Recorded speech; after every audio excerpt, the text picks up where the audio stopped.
எல்லோருக்கும் அருமையான மாலை வணக்கம் மக்களே. இந்த வாரத்தின் கடைசி நாளிலே உங்களை சந்திப்பதிலே மிகுந்த மகிழ்ச்சி அடைகிறேன். காரணம், நாளை நம்முடைய விசேஷமான ஒரு நாள். குடும்பத்திற்கான சிறப்பு அபிஷேகம்.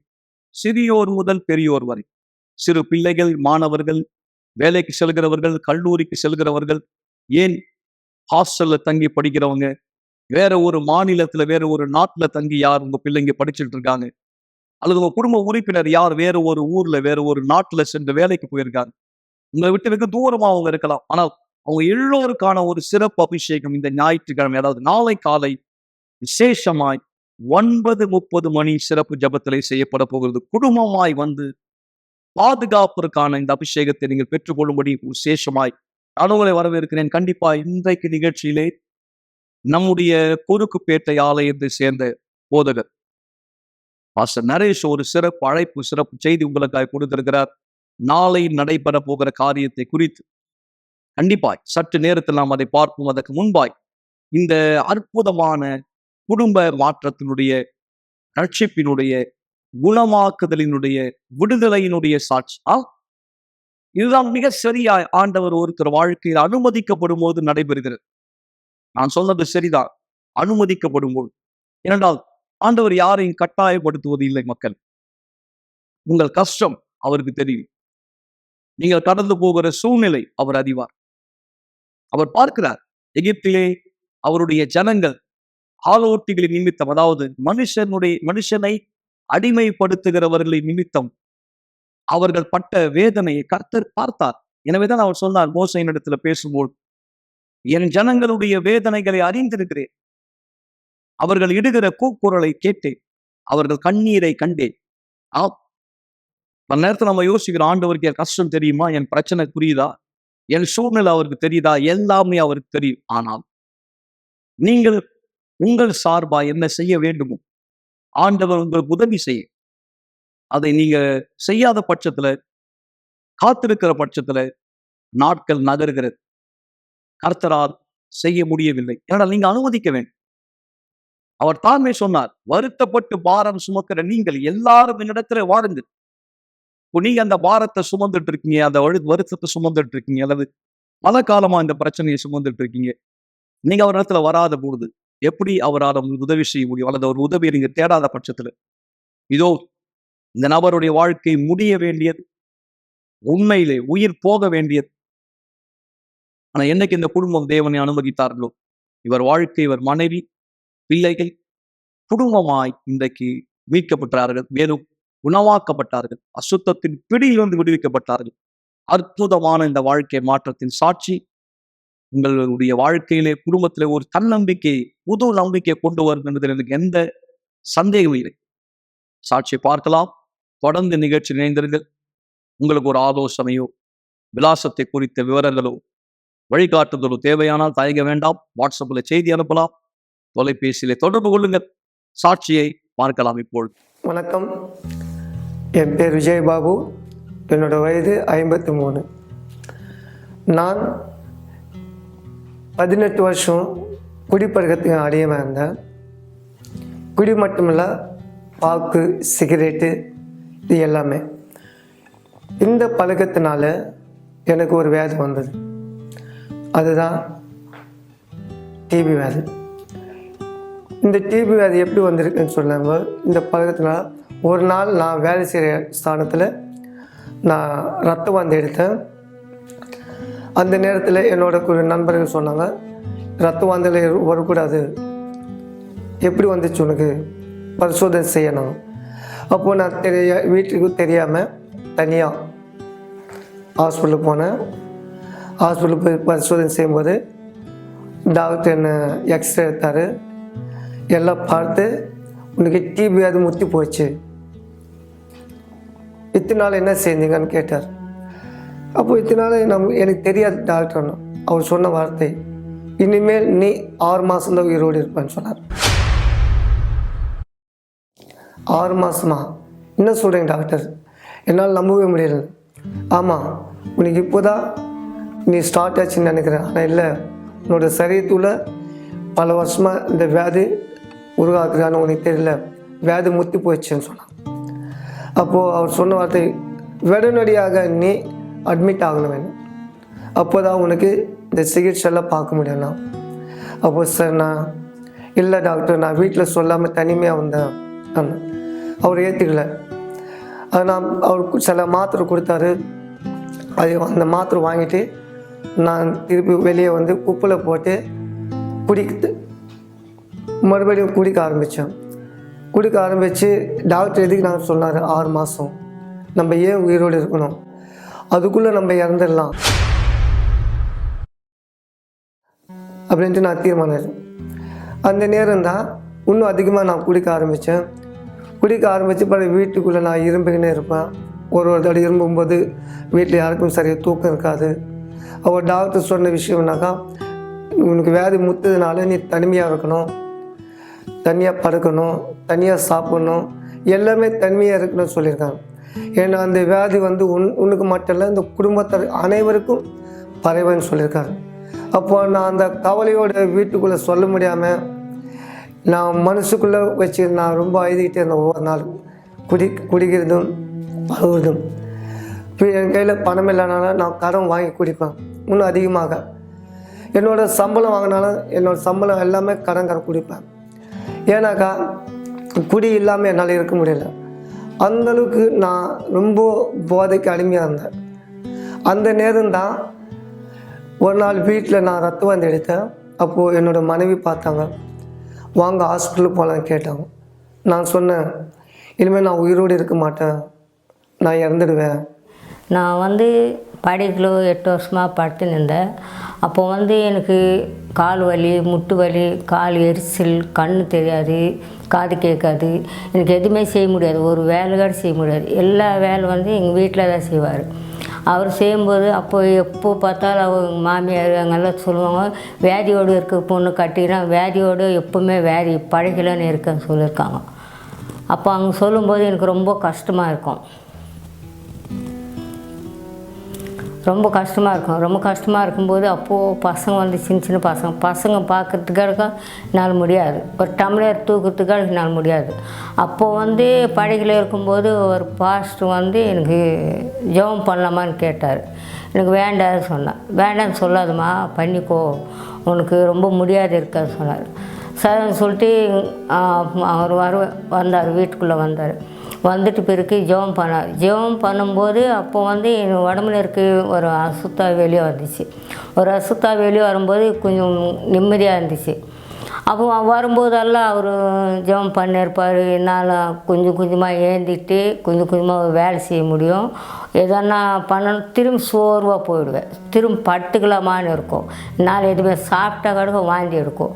அப்போ அவர் வந்து எங்கள் வீட்டில் வந்து பயங்கரமாக குடிப்பார். அவர் குடிச்சிட்டு அவரும் சொல்லுவார், எப்போ பார்த்தாலும் உனக்கு வியாதி, எப்போ பார்த்தாலும் ஜுரம், எப்போ பார்த்தாலும் ஹாஸ்பிட்டலுக்கு கூட்டின்னு போனால் உனக்கு சரியாக மாட்டேங்குது, நீ தொலைஞ்சி போ அப்படியே சொன்னார். அப்போது இன்னும் அதிகமாக எனக்கு அந்த நேரத்தில் வந்து அம்மா அப்பா கிட்ட வந்து பார்க்குறதுக்கு கிடையாது. என்னால் என்ன பண்ண முடியும், ஒன்றுமே பண்ண முடியல, நான் வேறு எப்படி வந்துச்சு எனக்குன்னு சொல்லிட்டு நான் யோசனை பண்ணி அப்படியே கால் போட்டு உட்காந்துருந்தேன். இருக்கும்போது திரும்ப அந்த பாஸ்டர் வந்தார். நம்ம எப்படி இருக்குமான்னு கேட்டார். கொஞ்சம் பரவாயில்ல பாஸ்டர்னு சொன்னேன். சரி, நீங்கள் தொடர்ந்து ஆலயத்துக்கு ஆலயத்துக்கு வந்து பிறகு உனக்கு வந்து விடுதலை கிடைக்கணும். சரி, பார்க்கலாம், போகலாம், நம்ம உடம்புக்காக நம்ம போய் விடுதலை கிடைக்கணும், நம்ம பசங்க இருக்காங்க, நம்ம கணவன் இப்படி இருக்கார், நமக்கு யாருமே உதவி பண்ணுறதுக்கு யாருமே கிடையாது சொல்லிட்டு சரி போய் பார்க்கலாம்னு சொல்லிட்டு போன பிறகு அங்கே சர்ச்சுக்கு போன பிறகு எல்லாம் சொல்லி கொடுத்தாங்க.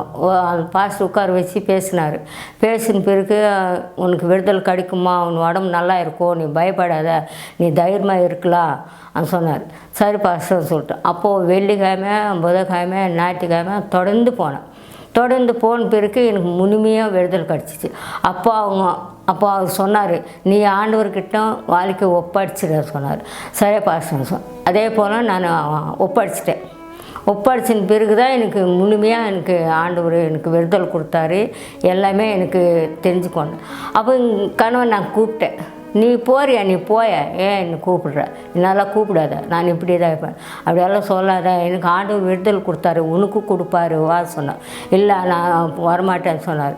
அப்போது சர்ச்சுக்கு வரத்துக்கு என்கிட்ட காசு கிடையாது, எப்படி வரணும், என்ன பண்ணணும் எதுவுமே தெரியாது. அன்றைக்கி நைட்டு உட்காந்து ஜெபம் பண்ணும்போது இவர் கேட்கும்போது நீ எல்லாம் சர்ச்சுக்கு போகக்கூடாது, நீ வீட்டில் தான் இருக்கணும்னாரு. இல்லை நான் போகிறா, அந்த ஆண்டவர் தான் எனக்கு விடுதலை கொடுத்தாரு, நான் போய் பார்க்கணும், நான் இன்னும் அதிகமாக விடுதலை கிடைக்கணும், நம்ம நல்லா இருப்போம் சொல்லிட்டு அவர்கிட்ட காசு வாங்கி எப்படியாரும் கட்டாயம் போயிடுவேன் சொல்லி கண்ணீரோடு அழுவும் போது சொன்னாங்க. உனக்கு யார் சொன்னது? இல்லை டாக்டர்கிட்ட போனேன், டாக்டர் சொன்னார். நான் சொன்னேன், நீ ஏற்றுக்காத, நீ வா, டாக்டர் வந்து ஒரு மனுஷன், அவர் மட்டும் நம்பாத, தேவன் மட்டும் நம்ம, நான் போகிற ஆலயத்துக்கு நீ வா, உனக்கு விடுதலை கிடைக்கும் சொன்னேன். அப்போது எப்படி தேவன் இருக்காரா இல்லையா, தேவனால் முடியுமா நான் யோசிக்க ஆரம்பித்தேன். கடவுளே இல்லையே, எப்படி கடவுள் நம்ம விடுதலை செய்வார்? அப்போ அவங்க வார்த்தை நான் ஒரு கேட்டேன். இல்லை நீங்கள் வந்து பாருங்கள், நான் போகிற இடத்துல நிறைய பேர் விடுதலாக்கியிருக்காங்க, நானும் விடுதலாக்கினேன், என்னோடய வியாதிலேருந்து குணமாயிடுச்சு, உங்களுக்கு தான் தெரியுமே, நானும் பல வருஷமாக வியாதி விழுந்தேனே, அதனால நான் அந்த இடத்துக்கு போனேன், நீங்களும் வாங்கன்னு சொன்னான். அப்போது நான் அந்த இடத்துக்கு போனேன். முதல் நாள் அந்த இடத்துல உட்காரும்போது தேவனுடைய வார்த்தைகள்லாம் கேட்க ஆரம்பித்தேன். ஒவ்வொரு வார்த்தைகள் கேட்கும்போது எனக்குள்ளே ஒரு சொல்ல முடியாத அளவுக்கு ஒரு மனசு உறுத்திக்கினே இருந்தது. அப்போது இத்தனை நாள் நான் ஏன் இந்த தவறு செஞ்சேன், எதனால் செஞ்சேன்? குடினால் நான் 50,000 ரூபாய் கடன் பட்டிருக்கேனே, இதனால் என்னோடய சரீரம் அழிஞ்சு போயிருக்கு, எதனால் ஏன் சொல்லி நான் யோசிக்க ஆரம்பித்தேன். அப்போது ஒவ்வொரு விஷயம் நான் யோசிக்கும்போது அப்போது நான் நேராக பாஸ்டர் இடத்துல போய் பேசினேன். அவர் சொன்னார், தேவன் இன்றைய தினம் உன்னோடு பேசியிருக்கார், நீ தீர்மானம் எடுத்தார்னா கண்டிப்பாக தேவன் உதவி செய்வார். அப்போது பாஸ்டர் சொன்ன வார்த்தை. அப்போது நான் தீர்மானித்தேன், சரி இனிமேல் கொண்டு நான் ஏன் குடிக்க மாட்டேன். அப்போ தீர்மானித்தேன். அப்போது தீர்மானித்த பிற்பாடு ஹாஸ்பிட்டலுக்கு போனேன். மறுபடியும் மாத்திரை இதெல்லாம் எடுத்து ஒரு 15 நாள் மாத்திரை போட்டு ஒரு 1.5 மாதம் நான் டெஸ்ட்டுக்கு போனேன். டெஸ்ட்டுக்கு போய் பார்க்கும்போது நம்ப முடியாத அளவுக்கு ஒரு ஆச்சரியமான விஷயம். டாக்டர் எக்ஸ்ரே எடுத்து பார்த்தாரு, உனக்கு என்ன அந்த சளி டெஸ்ட்டில் பார்த்து எந்த விதமான வியாதி இல்லைன்னு சொல்லியிருக்காங்க. ஏன் நம்ப முடியல, டாக்டரால் நம்ப முடியல, என்னால் நம்ப முடியல. எதனாலக்கா அவர் சொன்ன இந்த 6 மாதம் டைம் கொடுத்தாரு எனக்கு. ஆனால் டாக்டர் 1.5 மாதத்துக்குள்ள எப்படி உனக்கு குணமாச்சு, அவரால் நம்ப முடியல. அப்போ நான் மிகுந்த சந்தோஷப்பட்டேன். தேவன் இருக்கிறார், என்னுடைய தேவன் தான் என்னை குணமாக்கியிருக்கார். அப்போ தான் நான் இன்னும் அதிகமாக தேவனை தேட ஆரம்பித்தேன். தேவன் என்னோடய வாழ்க்கையில் முதலாவது என்னோடய குடிப்பழக்கத்தை விடுதலாக்குனார், 2வது என்னோடய வியாதியிலிருந்து குணமாக்குனார். இப்போ வந்து எங்கள் குடும்பத்து சந்தோஷமாக இருக்குது, என் பிள்ளைங்கள் நல்லா இருக்காங்க, என் கணவன் நல்லா இருக்கார், எங்கள் குடும்பத்தில் எல்லாமே விடுதலை கிடச்சிருக்கு. என்கிட்ட வந்து கெட்ட எண்ணம் வந்துச்சு, கோபம் வந்துச்சு, எல்லா பழக்கம் வந்துச்சு, திட்டுவேன், அசிங்கமாக பேசுவேன், இதெல்லாம் வந்து என்கிட்ட இருக்கக்கூடாதுன்னு சொல்லிட்டு பரிசுத்தாவை தேடினேன். இப்போது பரிசுத்தாவை எனக்குள்ளே இருக்குது, நான் சந்தோஷமாக சமாதானமாக இருக்கிறேன். இந்த பரிசுத்தாவின் ரட்சிப்பு தான் நமக்கு மிக முக்கியமானது. அப்போ அவர் சொன்னார், பாஸ்டர் சொன்ன போல் பரிசுத்தாவினை தேட ஆரம்பித்தேன். பரிசுத்த ஆவியானவர் எப்படி இருப்பார், எப்படி பேசுவார், எப்படி செய்வார், எனக்குள்ளே ஒரு குழப்பம். அப்போ தான் பாஸ்டர் சொன்னது போல் நான் கேட்டு ஒரு வார்த்தை கவனித்து பிறகு நான் அந்த பரிசுத்தாவை பெற்றுக்கொண்டேன். பரிசுத்தாவை பெற்றுக்கொண்டு இன்று தினம் என்னோடய குடும்பம் சந்தோஷமாக இருக்குது, என்னோடய மனைவி சந்தோஷமாக இருக்காங்க, பிள்ளைகள் சந்தோஷமாக இருக்காங்க. இன்னும் நான் என்னோடய வாழ்க்கை நாள் முழுவதும் தேவனுக்கு நான் உண்மைத்தன்மையாக இருப்பேன்னு சொல்லி நான் இருக்கேன்.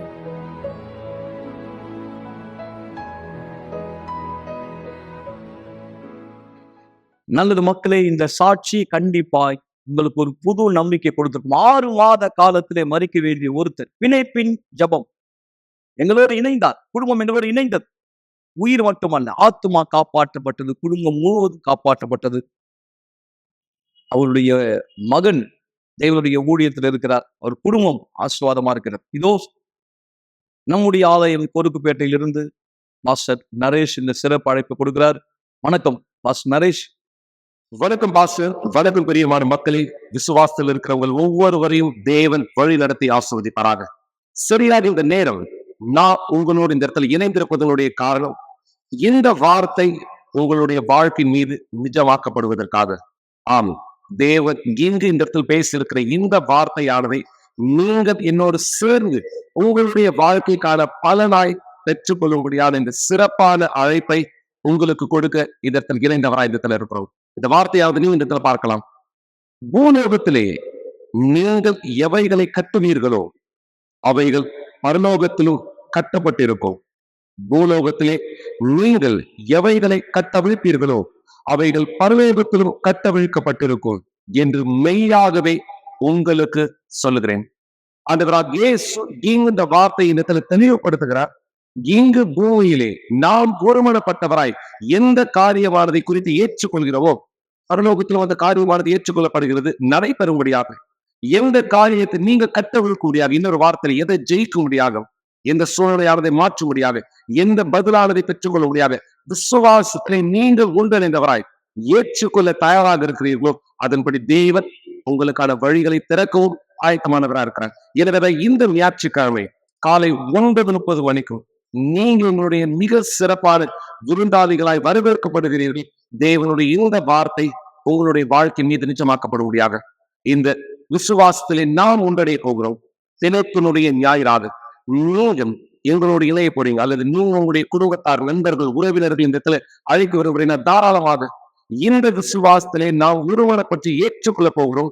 தேவன் எந்த பதிலை உங்களுக்காக இந்த இடத்துல கொடுக்க இந்த இடத்துல விரும்புறீங்க, தேவன் எந்த ஆசீர்வாதம் உங்க வாழ்க்கை மீது நிஜமாக்க முடியாது, அல்லது எந்த சாபங்கள், எந்த அசுத்தத்தினுடைய கட்டுரையும் நீங்க விடுதலையாக்கப்பட முடியாத இடத்துல விரும்புறீங்க, இந்த பிழைப்பு ஞாயிறிலே தேவன் வாக்களித்த இந்த வார்த்தை நிஜமாக்கப்பட முடியாது. விசுவாசிக்கிறீங்க ஒவ்வொருவரும் எங்களுடைய இந்த இடத்தில் எனவே வரவேற்கப்படுகிறீர்கள்.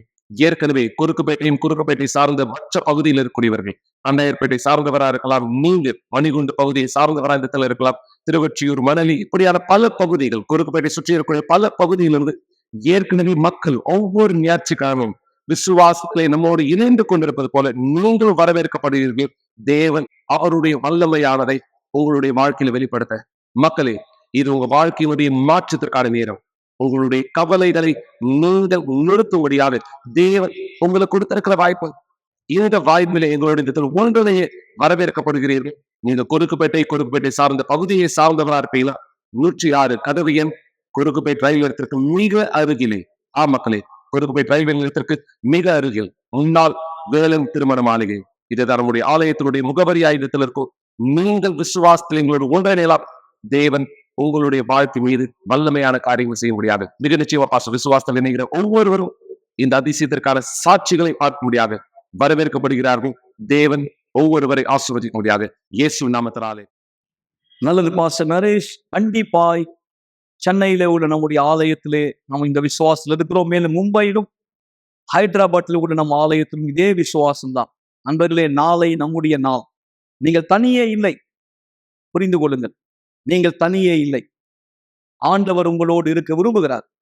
உண்மையிலே உங்களை அவர் வரவேற்கிறார். விசுவாசத்தில் எங்களோடு இணைங்கள். இருவர் பூமியிலே நாங்கள் வேண்டிக் கொள்ள போகிற எந்த ஒரு காரியத்தை குறித்தாக ஒரு மனப்பட்டால் அது பரலோகத்தில் இருக்கிற பிதாவினால் செய்யப்படும். அதுதான் நீங்கள் பார்த்தீர்கள், கேட்டீர்கள். இதோ அதற்கு உதாரணமாய் இன்னொரு அற்புதமான சாட்சி. ஒருவர் வாழ்க்கையிலே ஆண்டவர் வேலை செய்ய அனுமதிக்கப்படும் போது நடைபெறுவது என்ன?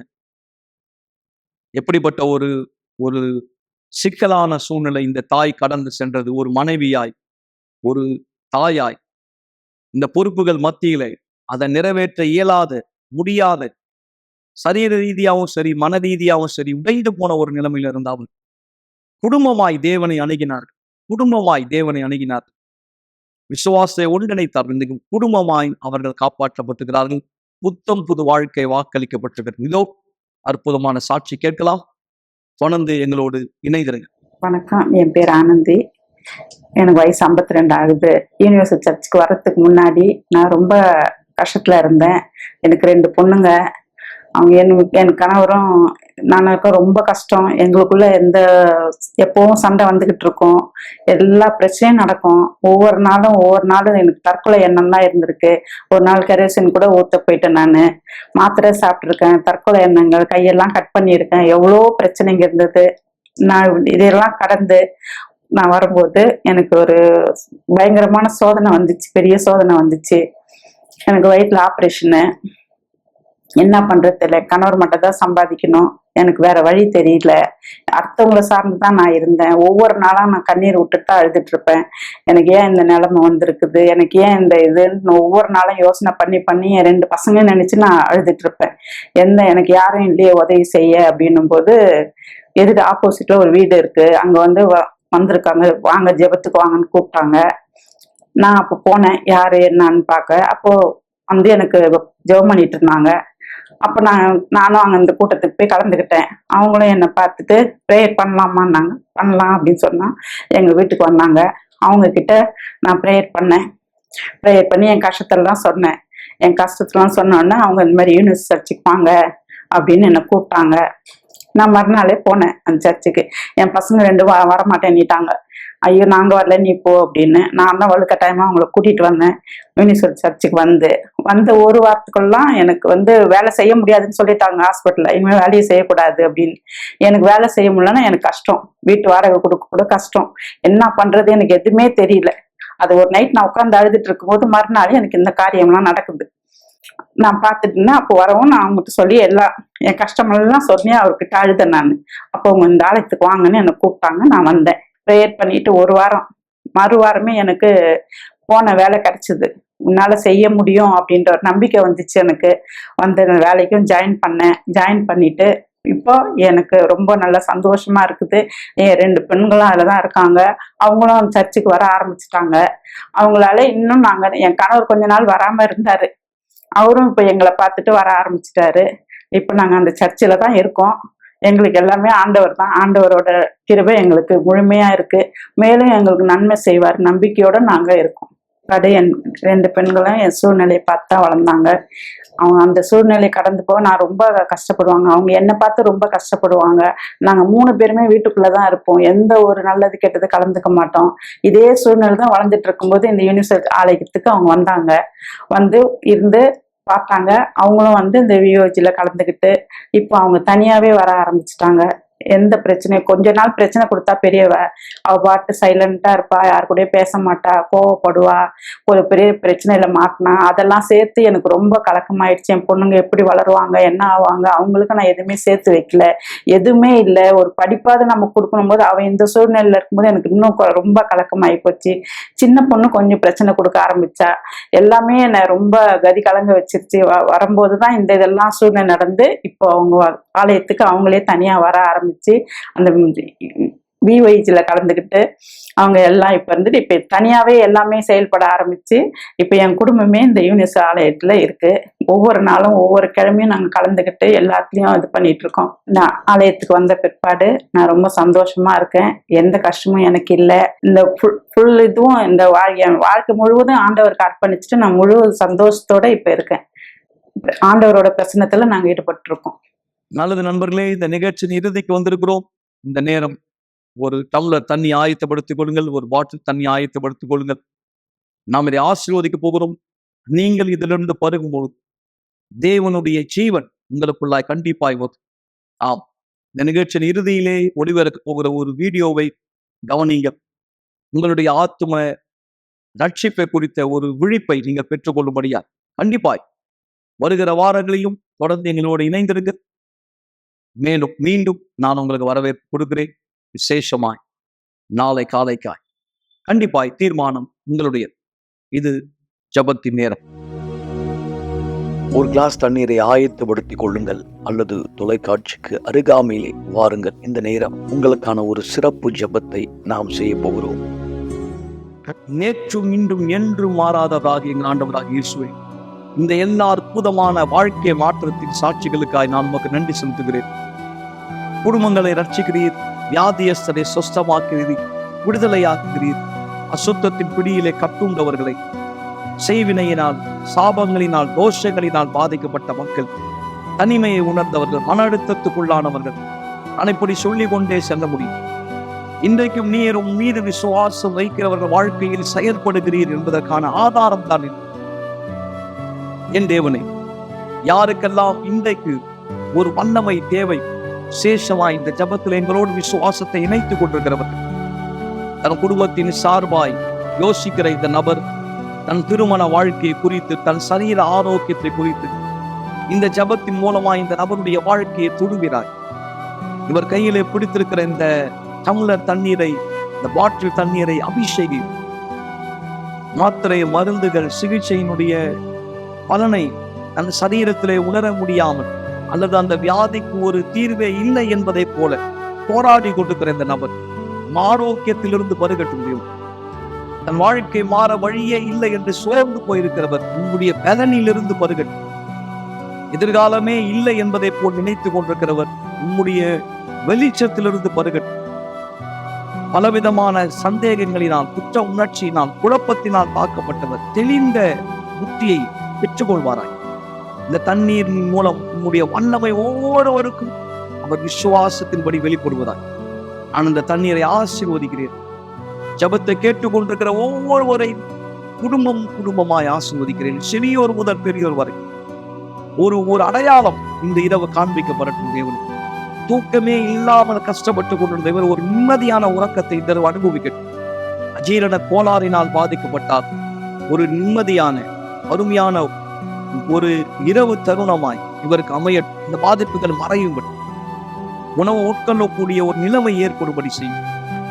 அனைவரும் இந்த ஜெபத்தினால் இந்த குடும்பங்களையும் திருமண வாழ்க்கையும் பிள்ளைகளையும் ஆசீர்வதித்து உமக்கு நன்றி செலுத்துகிறேன். ஆண்டவராகிய இயேசுவின் பெயராலே ஆமென். ஆசீர்வாதமான தண்ணீரை குடிகள் இப்போதே.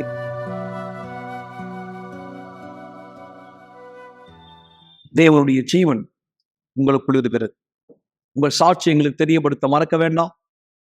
வாட்ஸ்அப்பில் நீங்க அனுப்பலாம். தொலைபேசியில் எங்களை தொடர்பு கொள்ளுங்கள்.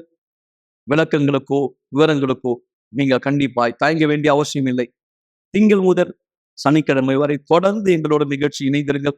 ஒவ்வொரு நாளும் ஃபேஸ்புக் வழியாய், யூடியூப் வழியா, ஜாய் டிவியிலே 10:30 மணி எங்களோட இணைய மறக்க வேண்டாம். ஆசீர்வாதமான இரவா இருக்கட்டும். செல்வார்கள். தேவன் உங்களை ஆஸ்வதிப்பாராய். ஒரு நாள் நீங்க கடைசியா இந்த உலகத்துல எழுந்துப்பீங்க. அந்த நாள் கடைசியான நாளா இருக்கும்.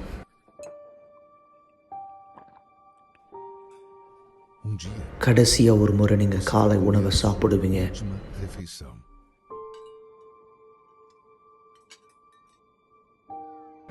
ஒரு நாள் உங்க குடும்பத்தினுடைய முகத்தை கடைசியா நீங்க பார்ப்பீங்க.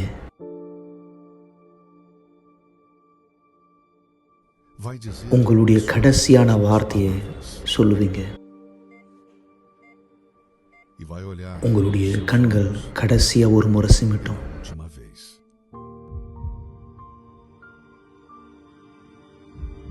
உங்க இருதய துடிப்பு கடைசியா ஒரு முறை துடிக்கும்.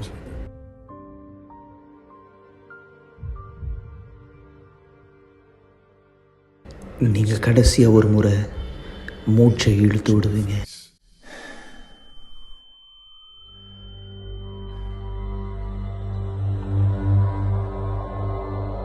அந்த நேரம் உங்களுடைய ஆவிக்குரிய கண்களை திறக்கப்படும்.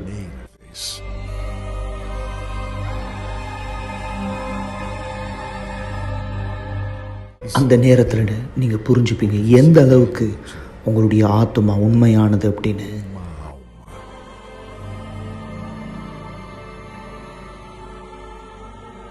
அந்த நாள் இந்த பூமியில நடந்தது எல்லாமே உங்களுடைய ஆத்மாவை காப்பாற்ற மட்டும் நீங்க புரிஞ்சுப்பீங்க. கடைசியா ஒரு முறை நீங்க அதை பார்க்குற நேரம் உங்க ஆத்மாவை வந்து கொண்டு போறது யாரு? அந்த நேரம் நீங்க யார்கிட்ட உங்க நேரத்தை கொடுத்தீங்களோ, யார்கிட்ட உங்க நாளை கொடுத்தீங்களோ, யார்கிட்ட உங்க விருப்பத்தை செஞ்சீங்களோ, யாரை நீங்க வணங்குனீங்களோ, இந்த வாழ்க்கையில இது உங்களை பதட்டப்படுத்துதா இல்லை இது உங்களை உறுதிப்படுத்துதா? உங்க கடைசி நாள் இந்த பூமியில உங்களுடைய முதல் நாளாக அமைய போது பரலோகத்தில் தேவனோடு சந்தோஷமா அல்லது நித்திய கால மரணம் நரகத்தில்?